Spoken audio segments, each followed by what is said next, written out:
Well, hello once again and a very warm welcome from the province of Hainan to wherever you are watching across the world. Today's second stage takes the race from the northern coast of the island to the deep interior as we leave behind the magical architecture of Ocean Flower Island and Danzhou and head for Wujishan's distant peaks in the interior. Mythical heartland of the island of Hainan, home to the indigenous Li people, their history dating back 3,000 years, a spectacular location in the heart of the island, surrounded by tropical rainforest. Incredible scenery and a dynamic race in store. Danzhou then is where we leave, the place where the first stage finished, for another trip along the coast past the Ocean Flower Island, and then it's inland for the first of 4 climbs. 2 intermediate sprints along the way, 3 Category 1 climbs, a real test of those climbers' legs. The last of the climbs, an 8-kilometre effort, comes in the last 15 kilometres of the stage, and then a fast descent to the finish line. Over 200 kilometres, 214.1 in total facing the riders on stage 2 of the 17th edition of the Tour of Hainan. As ever, a blend of European experience and Asian flavour. And a big day out for the maillot jaune, the yellow jersey, the race leader, Dusan Rajovic. His race lead very much in question as those sprinters' legs head for the hills. A day for the climbers to show their wares. Intermarché Lotto among them, the 2 World Tour teams. Euskaltel Euskadi with a team full of climbing talent, and the King of the Mountains himself, as well as Malocelli in the green jersey and Rajovic, knowing that he was facing a very, very tall order to defend the race lead. On another day of sweltering temperatures in the Tour of Hainan. The countdown off and the neutralised rollout beginning on this long testing stage into the mountains of Hainan. 214.1 kilometres then, and those 3 Cat 1 climbs sure to shape the outcome of the general classification, potentially for good in this edition of the race.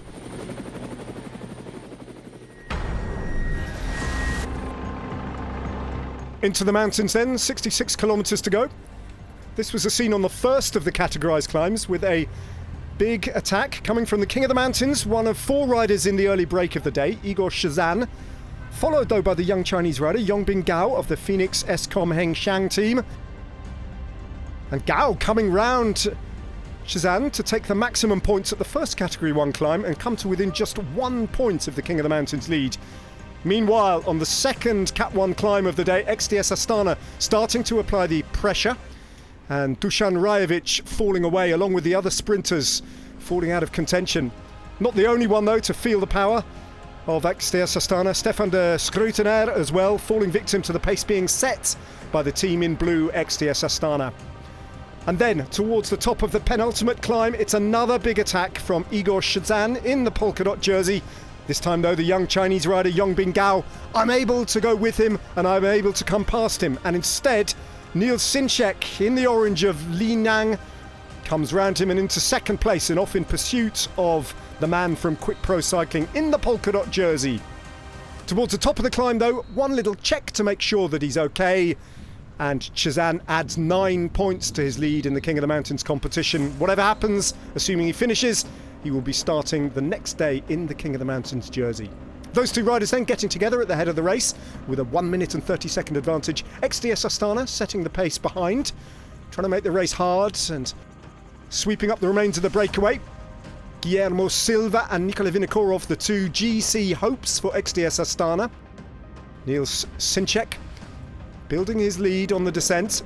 Matteo Malocelli, the sprinter in the green jersey for XDS Astana, doing a job on the flat on the approach to the final climb to bring the remaining breakaway riders back.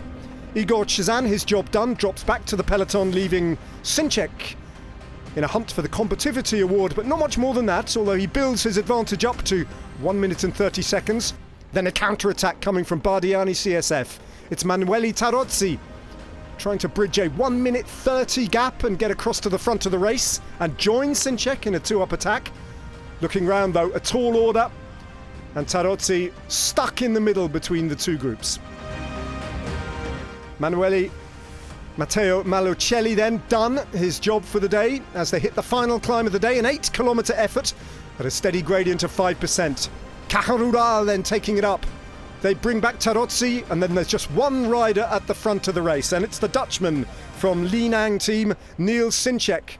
Halfway up the climb though, he is caught, and it's still Cajarural who are doing the riding on the front. As the climb unwinds towards the top, the bunch reduced to no more than about 35 riders. Pressure at the back as Luke Mudgway struggles to remain in contention. And then an attack from MBH Bank, Alessandro Fanuccello, and he's followed by another Italian, Thomas Pezzenti of the Podium Visit Malta team. Those two riders with a small advantage over a chase group that's scrambling to get on their wheels. 5 riders then get together, including the lead duo of XDS Astana over the top of the climb. But it's on the descent that Fanuccello and the Uruguayan Guillermo Silva start to really stretch things out. But 3 or 4 riders trying to get across, and there's a chase group of some 15 riders still in the hunt as the groups ebb and flow and come together, the race breaking up, fracturing and then regrouping, and potentially still a big group coming towards the finish line and the final couple of straight flat kilometres towards what could be a reduced group sprint of some 15 riders or so. Inside the last 7 kilometres, a group of around about 8 riders at the front of the race, 3 chasing on, and the groups coming together again as they hit the banks of the river. Euskaltel Euskadi with 3 riders still very much in the hunt, including Javier Berasagetti, their team leader. On the banks of the river then, it is an attack that goes off the front from Podium Visit Malta, followed by the pugnacious French rider from Lotto Intermarché, Baptiste Feestrofer, always trying to hunt out the sniff of an opportunity, and a counter-attack from XDS Astana, who missed that move, heading towards the final kilometre. Nikola Vinokourov trying to get across to the front of the race and still be in the mix for the stage win and the potential race lead. Fanuccello looking round, checking as to where the XDS Astana rider is, but he's in the folds there. There's a rider from Terengganu there, still in the mix as well, waiting for his moment to attack, and then going off the front.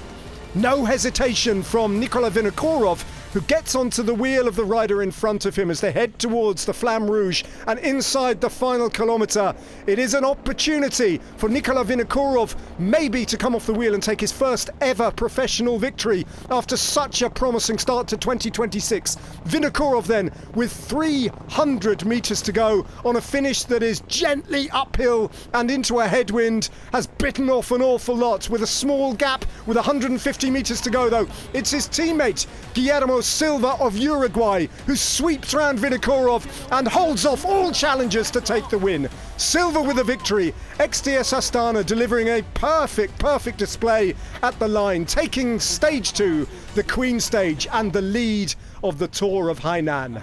Guillermo Silva, the convincing winner in a chaotic finale. Silva then on the top step, Berasagetti in second place, and for Podium Visit Malta, it's Thomas Pezzenti in third. But look at Lorenzo Quartucci, good performance from him in 5th place, still very much in the GC hunt. Yeah, really pleased with the victory. A hard day with all the climbs. The team controlled everything really well, controlled the breakaway really well to set up the victory. Everybody was right on the limit, but that was the biggest win of my career. And the yellow jersey goes with it, the new leader of the Tour of Hainan 2026.